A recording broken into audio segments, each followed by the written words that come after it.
Hello， 大家好，我是艾尔。那第7时是在2025年4月10号改版之后，许多内容都改变了。那这一次的影片会说明新手建立的继承者之路奖励内容，以及游戏中我认为你是一个新玩家会有的 QA 简答。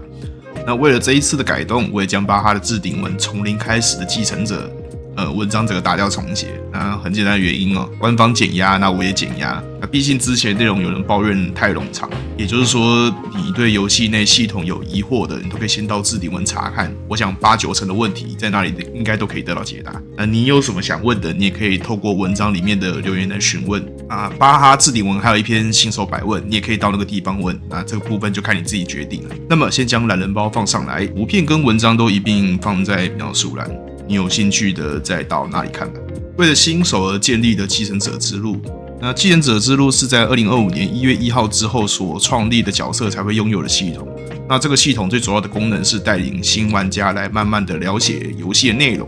那如果你是老玩家，你觉得这个东西很熟悉，那没错，这个就是以前的冒险之路，只是这一次更进化。那最明显的就是奖励部分。那奖励的内容我就附在画面上面，有兴趣的话你可以暂停。不过这个只有大概，因为他送的内容实在是太多了，而且送的时机点可以说是恰到好处，好到什么感觉？那这就好像是你半夜想吃一碗泡面，然后官方塞了一碗泡面给你，那你泡完泡面发现没筷子，官方就拿了一双筷子给你。你可能没有办法理解我在说什么。那简单来说呢，就是你发现你在玩的路上你缺什么，那继承者之路刚好就会给你什么。那我自己重玩认真来说的话，2天之内就可以把龙3打过了。当然这是不看剧情就有办法可以办到。那游戏的剧情很长，还是蛮推荐慢慢看的。再来是 QA 简答环节。那第一题，为什么大家都要去刷龙战？那龙会掉速度套装。那第7史诗它是一款回合制游戏，那速度是游戏中重要的一环。那游戏中虽然说有角色可以不用速度，但是大多数的角色还是需要有速度来维持。那说白了就是通用啦。第2题，我看游戏的书签好贵，书签可以怎么取得？这个的话可以找酒馆老板刷书签，那大约1000砖就可以刷到10到15张圣约书签跟2个神秘书签。第3题，游戏池子可以保留到下一池吗？神秘池子才会保留，直到出货。那一般池子它不会保留。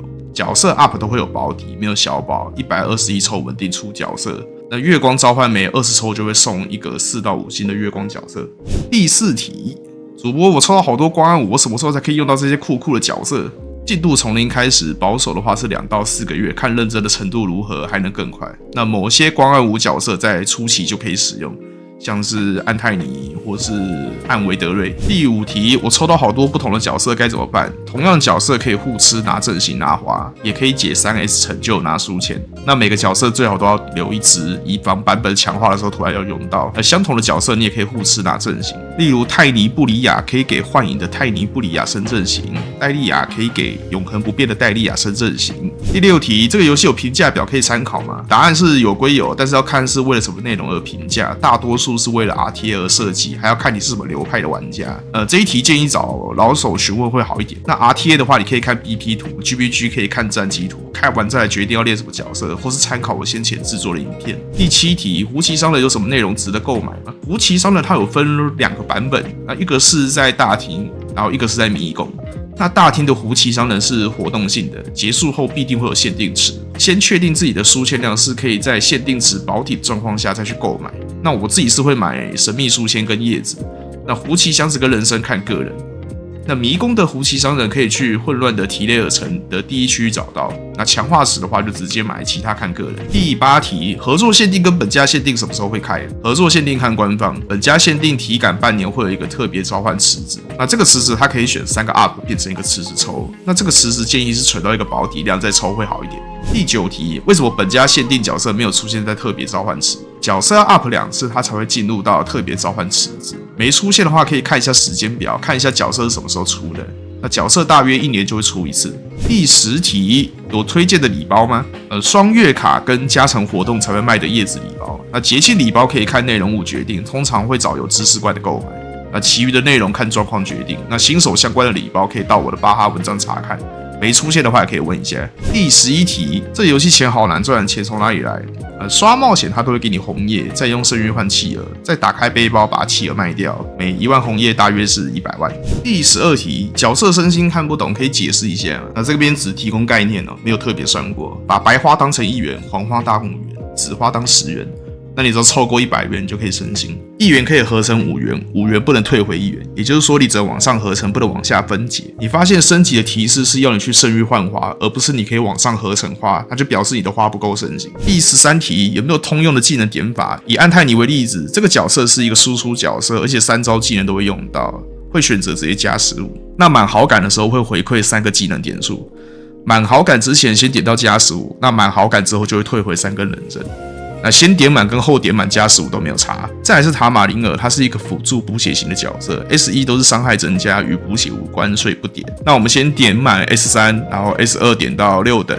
那等好感满的时候再补1根人参，就可以把 S2 点到7等，将人参的利用最大化。你不想等的话，就是跟我一样浪费3个赠送的技能点数。再来是伊赛利亚，他是一个上负面状态的角色，同时还能辅助队友。我会将技能都点到效果发生率跟减少冷却时间。他的攻击不重要，所以我会将技能点到423。那你想省人参的话，就先将技能点到123，等到满好感的时候再点到423。第14题，你觉得第7史诗适合什么样的人来玩？这个来认真的说一下这个部分好了。我将这个游戏区分成了几个项目，一共是 PVE、PVP、GVG、RTA 这4个分类。那 PVE 是玩家游玩冒险拿游戏基础奖励的地方，那这个部分几乎都可以自动完成。那 PVP 跟 GVG 是玩家跟玩家对战，但是对手会是由 AI 操作，也就是说 AI 的行为模式是可以预判的。例如 AI 是优先攻击克制的属性，不会优先打逆属。那游戏的策略上就变成是说，你可以在外面先思考怎么样的进攻方式可以让自己更容易取胜。RTA 也是玩家跟玩家对战，但是对手会是由玩家操作，也是唯一真的会面对到玩家的地方。那蛮多新手 care 的点就是我不想要打玩家，这可以不打吗？那答案是可以，因为 RTA 它最主要的奖励就是 RTA 传说造型。那造型的内容它不会影响到游戏的数值，只有语音跟外观的表现，所以不打也是没问题的。那大多数的老玩家都是选择在赛季要结算之前才会去打 RTA 拿传说造型奖励。那顺带一提，我就是这一类玩家。那即使你不打，你也可以透过商店来购买先前错过的造型外观。回到问题上，那我认为这款游戏它是一个想休闲就可以休闲，想认真也有 PVP、GVG、RTA 让你发挥。那也有玩家是只玩 PVE 单纯抽角色的。当然你是时常我在玩的玩家，资源控制的很好。这个游戏的3色也就是火、水、木3个属性是很难漏的。说明白点就是不要连续保底太多次，也不要抽到的角色跟神器还说要继续追池子加码抽。那资源控管的好，都能让自己在每个池子把角色跟神器抽到手。不过这个内容讲多了我怕太长了，所以还是留到以后有机会再说吧。那我是艾尔，希望这个影片有帮助到你更了解这款游戏。我们下支影片再见，大家拜拜。